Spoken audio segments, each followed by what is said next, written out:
G'day AIMCA, we're here with Jeff Coulter, Professor of Sociology at Boston University, talking about ethnomethodology.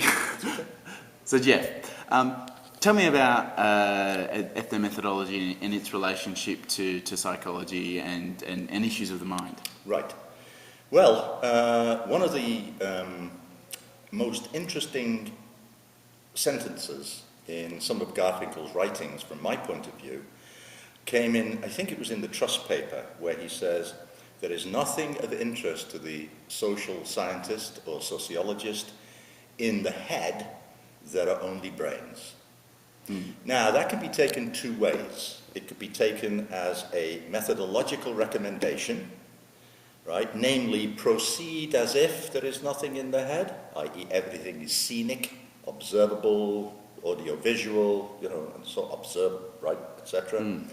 Or it could be taken ontologically, i.e. there really is nothing in the head, there are only brains, meaning that brain functions should be left to the neurophysiologist, neurobiologist to describe in biological terms, anatomical, electrochemical, etc. Right?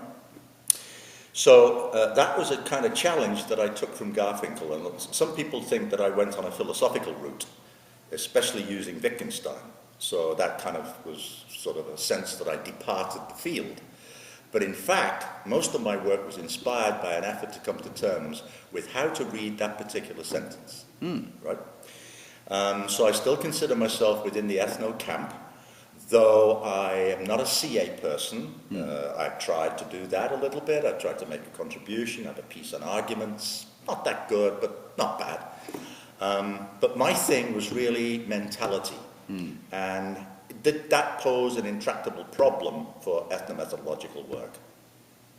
I treat ethnomethodological work primarily as concerned with the intelligibility and organization of everyday activities.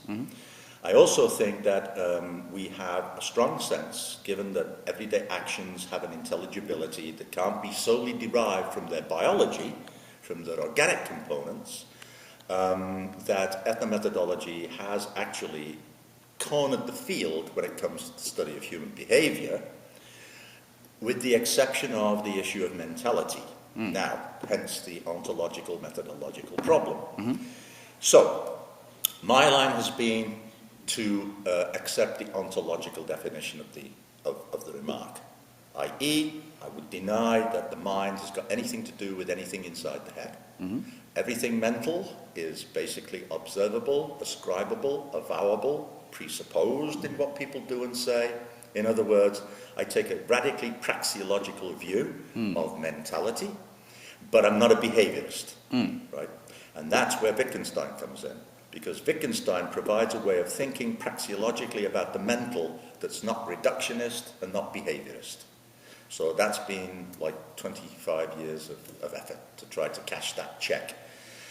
As opposed to some people like Jack Bilmes and the Loughborough guys, Derek Edwards and others, who I think take a purely methodological line about that.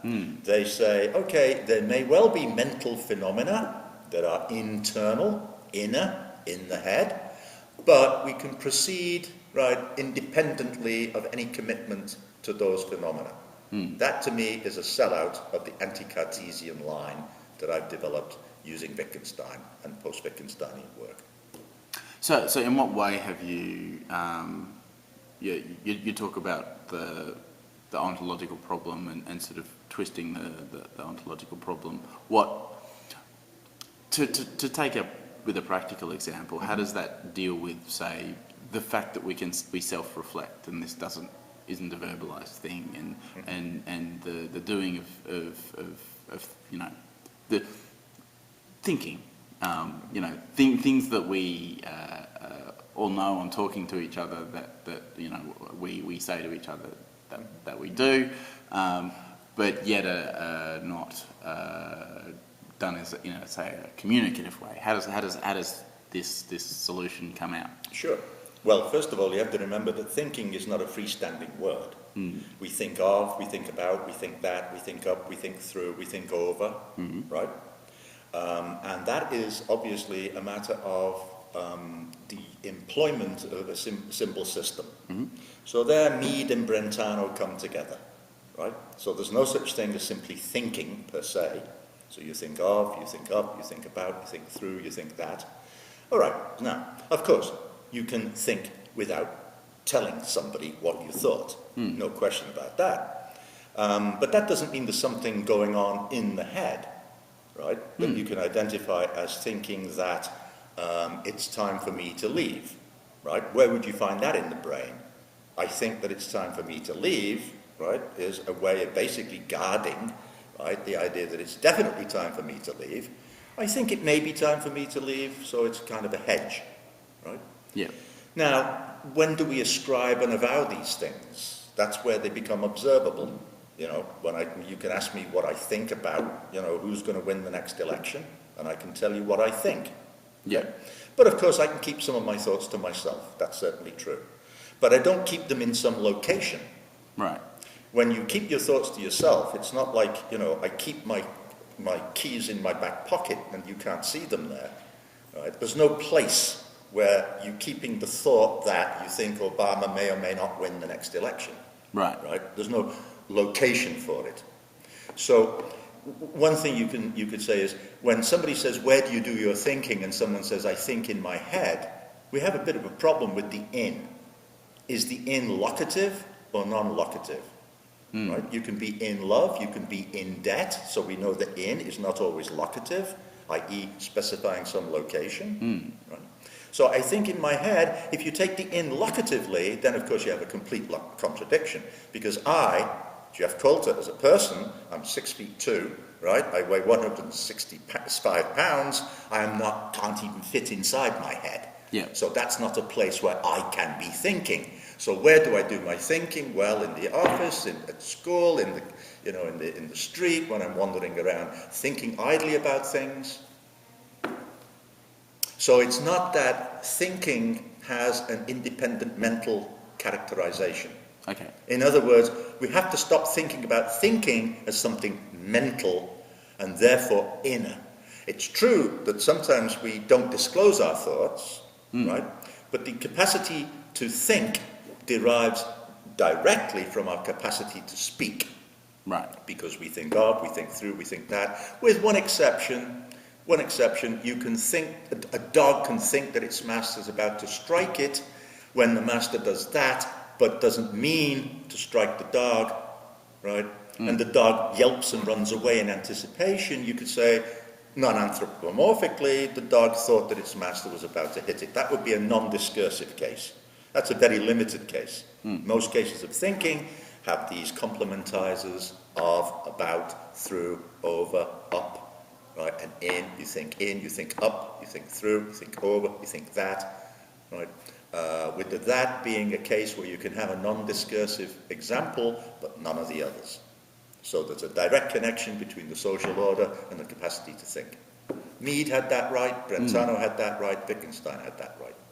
So, and that similarly relates to other sort of cognitive processes and objects of cognitive psychology in emotions and these sorts they're of all things. Brentano intentional, except for the free-floating case where you could be just objectlessly depressed.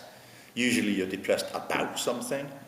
You're resentful of someone. You're jealous of, right? You're angry about. And they have objects, and the objects are logically connected to the affect, right? And they're displayable in conduct. In other words, there's nothing internal that defines these things. That's the point. There's nothing that you need to look at inside the head or the body that defines those predicates.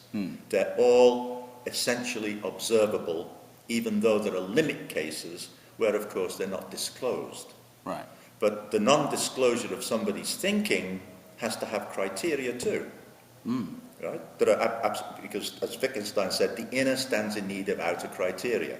So I might think that you're not telling me something, right? But that has to have criteria.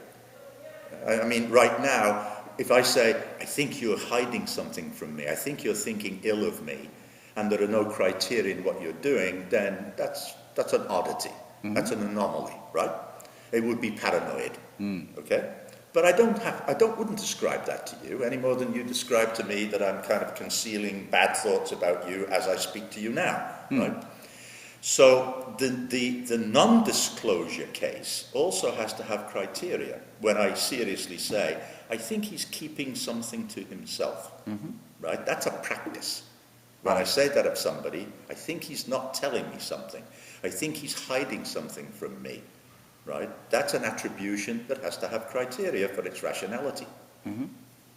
Okay. Thank you for helping us to think about that in a different way. Okay.